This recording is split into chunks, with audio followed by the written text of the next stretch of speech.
Tanya, I typically do these podcast interviews from my house. So let's pretend that there are no 2,000 product leaders in the room. Typically, we get around 20,000 viewers or listeners per episode. I guess this one is going to get maybe an extra zero. And this is because of you. You are the CPO at Motorway, former VP of product at Instagram, with leadership experience at eBay. So I hope we can have a really good conversations around marketplace scalability and monetization opportunities. But before that, I need to get this out of my chest. You are a certified double-decker bus driver? That is true. I am actually, although it's been a long time since I've driven a double-decker bus, so I'm not sure anybody would want to be a passenger, but I started my life many years ago actually as a journalist, writing about transport, and they packed me off to write a feature on how to get qualified as a double-decker bus driver. So it's hasn't been used a great deal in my career, but it's always a great fact to wheel out. So, and I do have some fantastic photos of me driving past Big Ben, which I do rather like. We're going to put that for the intro of this episode, because at the end of the day, like all of the product leaders that I've come across, they are curious, and that can be channeled in so many different ways. So before we get into Motorway, I also want to learn a little bit more about your experience at Instagram, because you were the first VP of product hired by Meta outside the US. Correct. That's really cool. And I wonder how that influenced the way you went about building a global team. Yeah, so I was sort of no pressure on arriving and discovering and being told that I was the first tech VP appointed outside of the US. And in many ways, I can't really take any credit for building a global team, because one of the amazing things about working for a company like Meta is that everything they do is around building for scale. So they had already in place many of the key foundations of having successful global teams. So I had some of my team in London, a lot of my team in California, and actually also a lot of the team in New York. So in many ways, what we did was sort of double down on much of the wonderful practices they already had, which was having sort of autonomous teams, which was great because there's a real desire for teams to be as autonomous as possible so they can move fast. And there's a lot of desire to be very clear with teams around what decisions they can make versus what decisions do they really need to float upwards, which is a great discipline, which I try and use today at Motorway as well. But there's also a lot of work around building alignment. So there's a sort of operating cadence where, for example, roadmaps are shared, roadmaps are published. There's lots and lots of artifacts that are published for everybody to read for teams, so you always know what other teams are doing. And then the other thing is that there's a real sort of desire to work asynchronously. So it's wonderful getting people together, and it's always great to meet people face to face. But when you work for a global company and you have a team that stretches across continents, you can't always do that.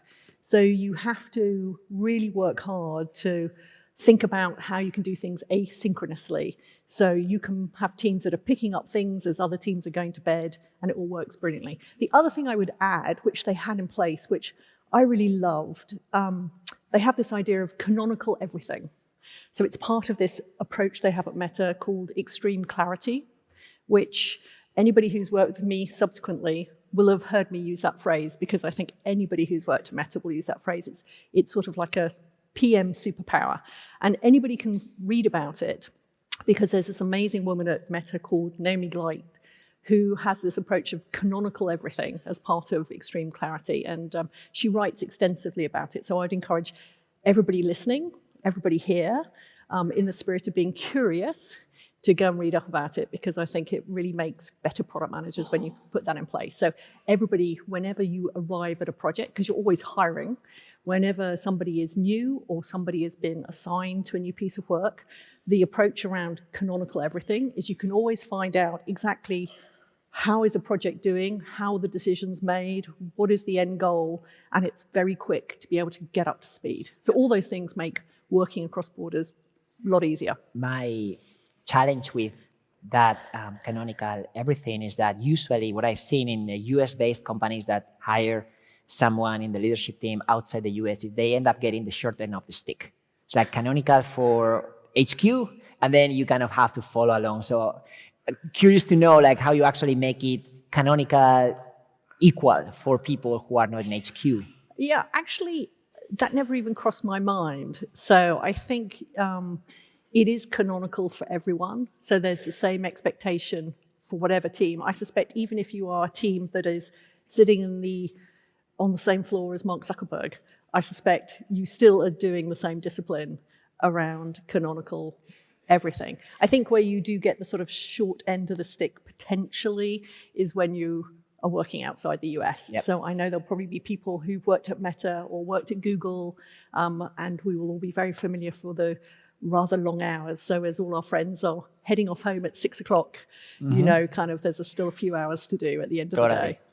I'm from Spain, live in San Francisco, so for me, there was no other option, especially at the beginning. We couldn't afford to hire many people in Silicon Valley, so everybody got used to the idea of working across the globe, which has many other advantages other than cost.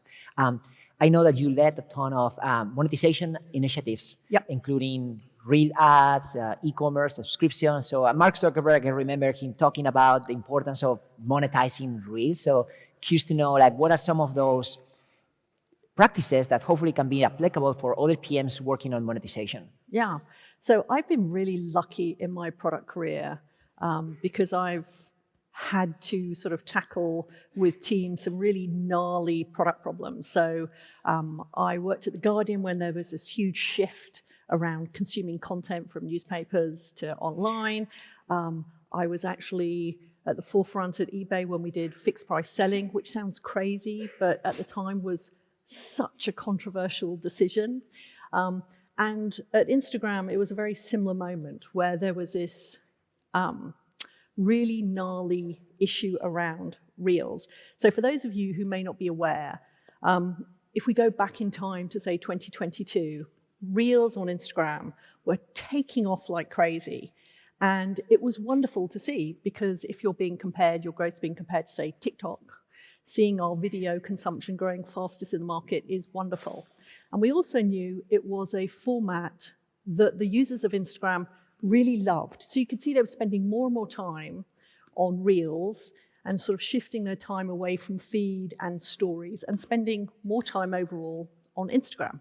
So there's lots of goodness, but there was a downside, which was that the monetization of Reels was not as effective as it was on other parts of Instagram.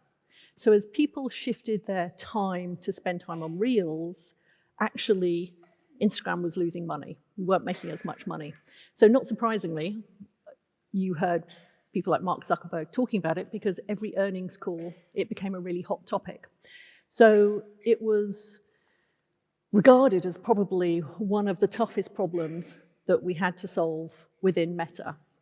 And it was particularly tough because even though, again, at companies like Meta and Google, they're really great at building out playbooks, you couldn't sort of apply the playbook here. It would only get you so far because video was a very new format. And it's also, for monetization, tricky from a product point of view because people consume video slower than they do stories and feed, so less advertising opportunities. So how we approach that, which I think works for, there are probably lots of elements about this for any gnarly product problem, is one, we were really clear with the team what success looked like, and that was about having advertising, monetization, net neutral. So effectively, where monetization was being displaced from other parts of Instagram, we looked to Reels to make that up. So the goal by which the team was being judged was very clear. We also had very clear guardrails because we were not willing to sacrifice the growth, the engagement, the user delight around Reels. And that was really strict. And that's testimony to the really high standards that Instagram has, because at the end of the day, you want your users to love your product. And we realized that we didn't want to put grit in the way of them loving the product. And by that decision, it also allowed us as product people to, in many ways, discard some of the potential product solutions. So we decided pretty early on that we didn't want to look at formats, advertising formats that other video providers have. For example, forcing somebody to watch an ad in order to consume the content. That would not have worked, and we didn't want to consider it at that time. So what the team did was have to really think about approaching the problem from many different angles. So as we know, as product people, when you are faced with a product challenge, it's rare that there is one solution. You have to identify many. And for the team at Instagram, they had to look at what was going to be the right format that would really delight the users. So when they were faced with one of these advertising products, it would feel seamless and meaningful. You would have to find a format that would work for the advertisers. So it had to be effective. And you also had to find a format that creators loved as well, because they're a very important part of the ecosystem. So they had to feel happy as well. So it was a product problem where you had that beautiful Venn diagram, rather. Well, you get to Zen when you get in the middle. So, and that's what we did. We actually got it by the end of 23. We actually managed to get to net neutrality very quickly. I've noticed that type of challenge across other marketplaces that have different business models at the same time, ads with obviously the transaction between the supply and demand. Like, as you think about those KPIs, like especially when your org is large, like how do you go about making sure that certain teams who are pushing a specific initiative are not cannibalizing other metrics that could be useful for the overall success of the business? Yeah, well, actually, that's very pertinent to the work at Motorway at the moment. So, for example, being a marketplace, we're obviously looking at a lot of work about how can we make the seller experience even better, kind of remove the friction, make it really easy. How can we just make it sort of so wonderful? And on the other side, we're trying to make sure how can we provide dealers with all the information they need to be able to make the purchase. But we have to look across the whole marketplace because, for example, if we remove too much friction at the beginning of the process for somebody trying to sell their car, we're then going to get them through the funnel, but the dealer doesn't have enough information.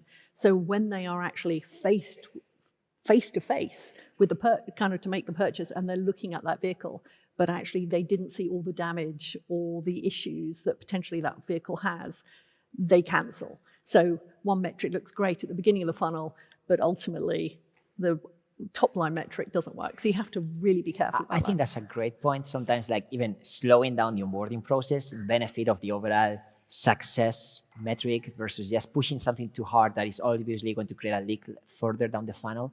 And I think I should provide some context on your current company. Motorway is the UK's fastest used car marketplace with gross market value of $2.5 billion per year, and over 500,000 people have been able to sell their cars through your network. Yep. That's legit. It's honestly, I was amazed on joining Motorway. This is a huge market. And again, as a product person, I feel really privileged to find myself, I think, in the right place, in the right time, with the right products, with the right people. And it's often when you're looking at scaling a product, you're often looking at how can we expand overseas and how can we do all these other things, because the UK is fairly small in the grand scheme of the world. But what's amazing with the used car market is that it's massive. So in the UK alone, it's worth £100 billion. And to put that into context, the whole of UK retail is 400 million. Or if we take food delivery, that's 30 billion. So it's wonderful that we have the ability to build a market-leading product in a market that is enormous in the UK. So if we can kind of spend a lot of time just getting the UK right, which we're doing, and it's exciting. So one of the unique things in the particular marketplace is that it's a C2B model, right? Compared to maybe eBay can have some C2C components, or there are other types of marketplaces. So I wonder how the marketplace model influences your product strategy. Obviously, it influences a lot. It's a really interesting marketplace because C2B is pretty unusual. And the reason it sort of works is that the market is currently broken. So and it's broken on both sides, which I think is important as a product person to appreciate. So how it's broken is that for sellers, at the moment, most people do part exchange. Many people in this room or listening may be thinking about part exchange. but they're willing to lose quite a lot of money for that convenience. Our research shows that on average people get £1,500 more by selling on Motorway. So that's often how much people So are that's your taking. value prop? Yeah. You can make them more money than if they take it to a You dealership? can make more money. And it's lovely and easy because on the other side of the marketplace, it's also broken because for that part exchange, you go and give your car to a dealer. Actually, I didn't appreciate this until joining Motorway. Most dealers don't want your car. They want your business for the new car, but you're giving them a car they don't necessarily want. Then they then have to spend some time making it look nice. They're probably going to have to transport it to a physical auction to sell it. And they have to go to that physical auction to buy the stock that they do want. So actually, by having a marketplace on that sort of the C2B side, dealers can actually get stock and acquire stock really easily. And we do an end-to-end solution, which again, from a product point of view, is really interesting because we're the only place where dealers can actually not just source vehicles, but they can fund, buy, and we'll transport them. So we'll actually even organize for them to be delivered to their forecourt. And I think that's really exciting from a product point of view because you have that whole end-to-end proposition, which when you look at really great marketplaces and really great marketplace leaders, that's often what you see. That is so value prop. Ultimately, as someone is thinking about their product, like there are few elements that make them unique. Yeah. In your case, we mentioned like higher price when someone is selling the car, the convenience of selling the car. But as you scale, how do you kind of protect and even increase those elements of your value prop? What has to go, right? Because you can't just optimize for everything. I think in my mind, it's about really making sure that the marketplace works. So we can think about seller pieces, we can think about the dealer pieces, but I think when you're doing a marketplace, you have to really be focused ultimately on the health and hygiene of the marketplace. And everything that you do should hopefully build efficiency and effectiveness and hopefully sort of trust in the marketplace. So a good example of how you have to think across those things is that dealers often will ask for information for the sellers to provide that. And what we want to do is make sure that we can get that information extracted from the seller, but in the way that it's most usable and benefits both sides. So for example, photos is something we wrestle with a lot. We have something called AI Image Assist, which allows people to take photos really easily on the app.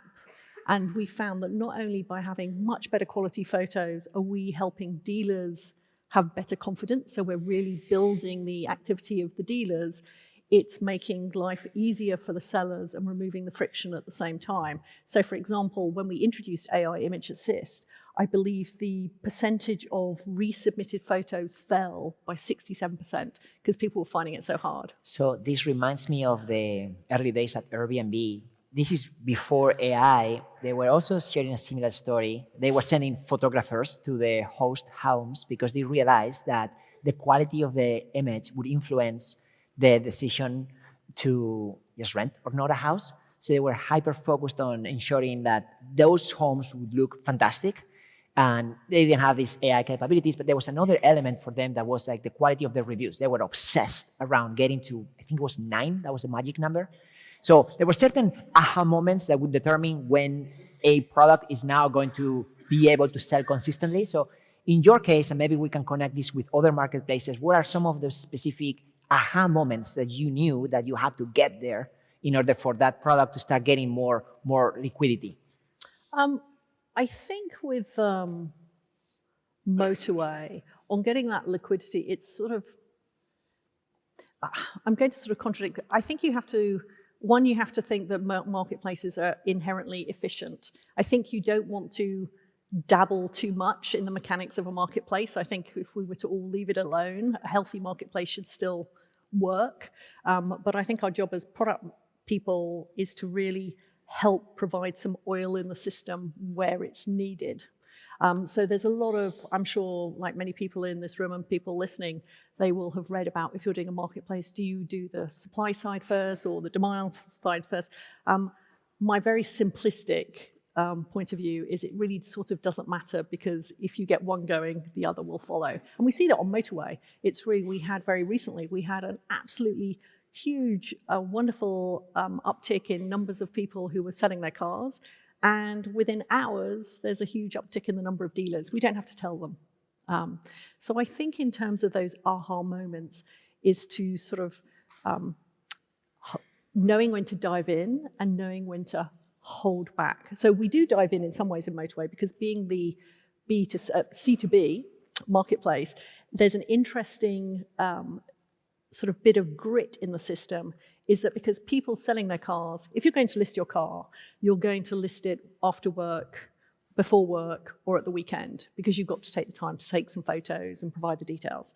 But if you're a dealer, you're working effectively 9 to 5, Monday to Friday, which is when the sellers are not active. So, for example, we do a little bit of work behind the scenes to make sure that, for example, at weekends, we're trying to make sure that we have the right number of cars for the right number of dealers. So we sort of do intervene where we can help the smoothness of the marketplace, but stay back. What I've noticed, and this is not just for marketplaces, that's beyond the kind of high-level revenue numbers, which in a marketplace, I guess, is GMV, like the gross merchandise value, like the liquidity, the average order.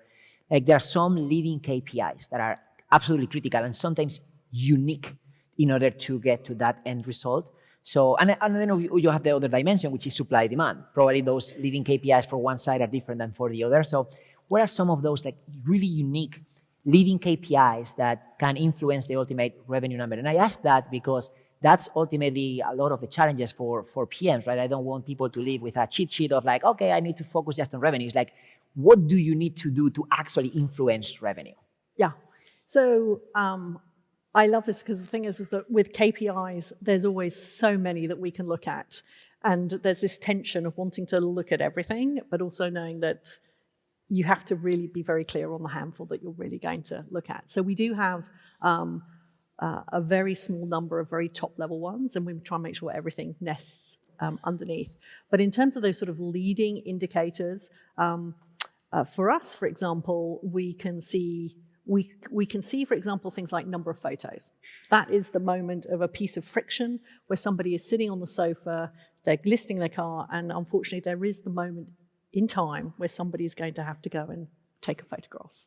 And you have to leave the photo, and you have to leave the sofa. And it might be that it's nighttime, or it might be that it's pouring with rain or something. So it's not just the person doesn't feel like doing it, there might be a real reason why they can't do it. So for us, we really look at that friction point very carefully, because for us that can tell us how everything is going to work subsequently. Because if by making sure that people can really find ways of making that point as easy as possible, we can then see how it's going to impact revenue down the line. So that is just one moment in a very sort of long funnel, but it's a really pivotal moment. So for example, things that we do, we send weather reminders. So if you didn't take a photo and let's say it was sort of pouring with rain, you can sign up and say, would you like us to remind you to take a photo at another time? And we can provide things like, we provide an email, say, hey, we think it's going to be sunny. If you haven't taken your photos, maybe you'd like to do that this weekend because it's looking great. Love that. It's so amazing how those seemingly small details can make such a big difference. Exactly. Well, and as Brits, we all know Brits are obsessed about the weather. So I want to switch gears a little bit and talk about org design. So I think specifically marketplaces, there are so many flavors, right? Like you can focus on the different persona, the life cycles, or how do you go about structuring your team? So I think it's probably not dissimilar to many other marketplaces, because we have the team that looks very much in the eyes of the people who are selling their cars, and we have a team that's very focused on the dealer side. And then we also have teams, for example, that are looking at things like pricing that sit outside, because they're in many ways sort of like the mechanics of the marketplace effectiveness. So we sort of split the team up in that way, but we're also very keen to make sure that we're understanding the impact of each other. So there's a lot of work done to make sure that the seller team, as you were quite rightly saying beforehand, the seller team are not inadvertently making life harder for the dealer team. So even though these teams work very clearly on their own roadmaps. There's a lot of effort that we make across the team to bring them together to make sure that that sort of rather cliched sort of 2 and 2 makes 5, that anything that the seller team's doing, that if there's some goodness we can squeeze out for the dealer side, we'll do that at the same time. When you're ultimately the tiebreaker, and when you're looking at your roadmap or your strategic plan and see competing priorities across maybe supply, demand, and other opportunities, like what is your mental process to untie those situations? Gosh, I think it probably, there's a very sort of simplistic framework that I'll take. First of all, it'll be, is it one of the company's top priorities? So if you're trying to decide between A versus B, and something is a top-level priority that our CEO feels really dearly about, and we as an exec team feel really dearly about, then that sort of often tips the balance.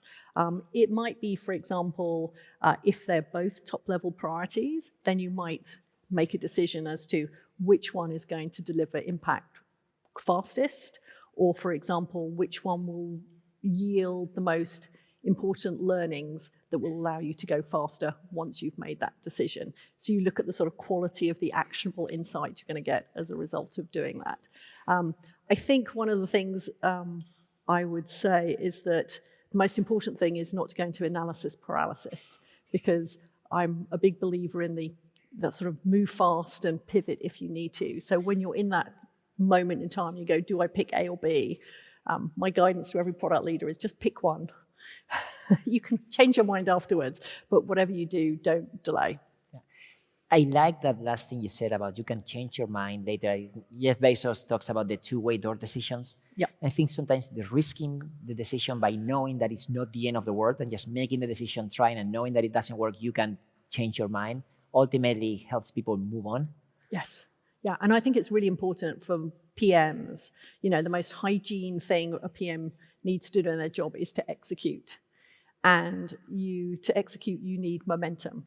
So I think that's the really most important thing that any of us can do, because one, we love shipping things, we love making an impact, but also it's really important for the rest of the organization to see, hey, this team can ship things, and hey, they can have impact. I'm going to leave us with this. I hosted another podcast interview at ProductCon San Francisco last year. It was with the CPO at Cisco, and he said something very similar. He's talked about momentum is the ability to execute with speed at scale. Yep. So I'm curious to know how you actually do it. I think it's one where, as leaders, we just have to be really clear on the direction we want teams to travel in, sort of what does success look like, and then make sure that those teams are really set up for success. So that might be sometimes getting out of the way, or sometimes it might be making sure they've got the right resources to hand, etc. So I agree. I think you do need to sort of execute. You really need the momentum. And I think really great product teams, also to your very opening point about that curiosity, are working out what are they learning this week that will mean they're better at their job the following week. We have a sort of motto at Motorway, better every sprint, because we want every team to feel that they have that little bit of extra knowledge this week that will allow them to do their job even better next week. I'm going to finish this with a quote I actually learned from Mark Zuckerberg at another podcast. It's funny.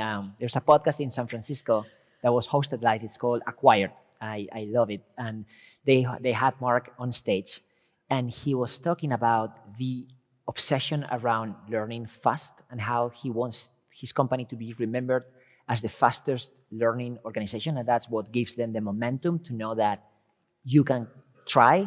Like, what's not acceptable is not to try. Yeah. So thank you so much, Tanya, for being with us on stage. My pleasure. Thank you so much, everyone.